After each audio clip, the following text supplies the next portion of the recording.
Assalamualaikum warahmatullahi wabarakatuh. Di sini kami dari kelompok pertama akan mempresentasikan tentang masa praksara di Indonesia. Perkenalkan nama saya Rina. Perkenalkan nama saya Alfredo. Definisi masa praksara. Masa praksara adalah periode waktu ketika manusia belum mengenal tulisan. Kata praksara berasal dari gabungan kata pra yang berarti sebelum dan aksara yang berarti tulisan. Pada masa ini, manusia masih menggunakan komunikasi verbal, lambang-lambang visual sederhana, dan seni untuk menyampaikan ide, nilai, dan pengalaman mereka. Sejarawan lebih mempopulerkan istilah praksara daripada prasejarah.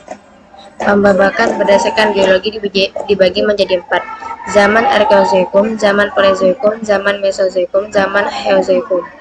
1. Zaman Arkeozoikum. Zaman Arkeozoikum adalah masa awal pembentukan bumi yang berlangsung sekitar 2,5 juta tahun yang lalu.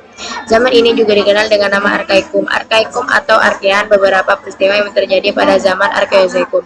Di antaranya perkembangan bakteri, cyanobacteria mulai menghasilkan oksigen dalam jumlah besar. Induk benua mengalami perkembangan dan perluasan bumi mengalami bencana iklim. Zaman Paleozoikum. Zaman Paleozoikum adalah periode geologis dalam sejarah bumi yang berlangsung sekitar 541 sampai 251,9 juta tahun yang lalu. Zaman ini juga dikenal sebagai zaman primer atau zaman kehidupan tua. Zaman Paleozoikum dibagi menjadi 6 periode, yaitu Kambrium, Ordovisium, Silur, Devon, Karbon, Permian. Beberapa peninggalan zaman Paleozoikum yang masih bisa hingga saat ini diantaranya sabuk pegunungan Appalachian di bagian timur Amerika Utara, pegunungan Hercynian di Inggris. Zaman Mesozoikum. Zaman Mesozoikum adalah periode dalam sejarah bumi yang berlangsung sekitar 252 sampai 66 juta tahun yang lalu. Sampai ini juga dikenal sebagai zaman reptil karena didominasi oleh reptil seperti dinosaurus. Berikut adalah beberapa ciri zaman Mesozoikum. Iklimnya panas dan basah, bumi lebih panas dari saat ini, iklim yang bergantian antara pemanasan dan pendinginan. Zaman Mesozoikum terbagi menjadi 3 periode, yaitu Trias, Jura, Kapur. Zaman Mesozoikum berakhir dengan bencana alam dahsyat yang memusnahkan bagian besar spesies, termasuk dinosaurus. Bencana ini kemudian menjadi awal kemunculan mamalia pertama. Beberapa peninggalan dari zaman Mesozoikum diantaranya fosil Prostozous, reptil yang menjadi predator, fosil Diplodocus, dinosaurus besar berleher panjang, fosil Allosaurus hidup di Jura. Sebelum menjadi 3 periode, yaitu periode Trias, Jura, Kapur. Periode Trias dimulai sekitar 252,7 juta tahun yang lalu dan berakhir sekitar 201,3 juta tahun yang lalu. Periode ini ditandai dengan kemunculan reptil dan dinosaurus serta peningkatan jumlah mamalia, reptil air, Ammonitoda, Brapoda, dan Bivalvia. Periode ini berlangsung sekitar 201,3 juta tahun yang lalu hingga 110 juta tahun yang lalu. Periode ini sering disebut sebagai periode kejayaan dinosaurus. Periode Kapur. Periode ini berlangsung sekitar 145 juta tahun yang lalu hingga 60 tahun yang lalu. Periode ini merupakan era Mesozoikum dan juga akhir dari era Kapur. Yang nomor 4, zaman Neozoikum. Zaman Neozoikum adalah zaman kehidupan baru yang berlangsung sekitar 60 juta tahun yang lalu. Kata Neozoikum berasal dari bahasa Yunani, yaitu kainos yang berarti baru dan zoe yang berarti kehidupan. Zaman Neozoikum memiliki beberapa ciri-ciri, di antaranya bumi sudah stabil dan terbentuk sepenuhnya, punahnya dinosaurus dan reptil raksasa, munculnya mamalia sebagai penguasa baru bumi.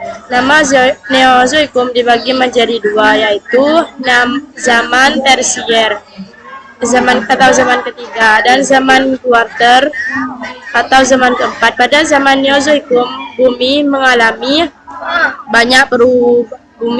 banyak perubahan seperti kepunahan dinosaurus dan reptil raksasa akibat jatuhnya asteroid, perkembangan pesat mamalia seperti orangutan dan gorila, kemunculan manusia purba, kehidupan di bumi berkembang dan beradaptasi. Zaman Neozoikum dibagi menjadi 2 zaman besar, yaitu zaman tersier terjadi 66 sampai 2 juta tahun yang lalu. Pada zaman ini mamalia berkembang pesat dan melahirkan berbagai kelompok modern seperti primata, karnivora, dan herbivora. Zaman tersier juga dibagi menjadi 2 fase, yaitu Paleogen dan Neogen. Zaman kuarter terjadi 66 sampai 2 juta tahun yang lalu. Pada zaman ini mamalia berkembang pesat dan melahirkan berbagai kelompok modern seperti primata, karnivora, dan herbivora. Zaman tersier juga dibagi menjadi dua fase, yaitu Paleogen dan Neogen. Pembabakan berdasarkan arkeologi. Zaman batu, zaman logam. Zaman batu terbagi menjadi 4 periode, yaitu zaman batu tua Paleolitikum. Manusia purba hidup berpindah-pindah atau nomaden dan menggunakan alat-alat batu yang masih kasar dan sederhana. Zaman batu tengah Mesolitikum. Manusia purba mulai hidup semi menetap di gua dan menggunakan batu yang lebih kecil dan halus. Zaman batu muda Neolitikum. Manusia purba sudah mulai menetap dan mengenal bercocok tanam dan menggunakan alat-alat yang semakin sempurna dan halus. Zaman batu besar Megalitikum. Manusia purba sudah mulai menetap dan mengenal bercocok tanam dan menggunakan alat-alat yang semakin sempurna dan halus. 2. Zaman logam. Zaman logam dibagi menjadi dua, yaitu A. Zaman Punggu, hasil kebudayaan Punggu yang ditemukan di Indonesia sebagai berikut: kapak curung, mengkaret Punggu, mata berbentuk seperti nekara, becana Punggu, arca-arca Punggu, perhiasan atau manik-manik. B. Zaman besi. Pada masa ini, di Indonesia tidak banyak ditemukan alat-alat yang terbuat dari besi. Alat-alat yang ditemukan adalah mata kapak, mata sabit, mata pedang, mata pisau, cempul, dan lain-lain. Cukup sekian dari kami. Apabila ada kesalahan, mohon maaf. Assalamualaikum warahmatullahi wabarakatuh.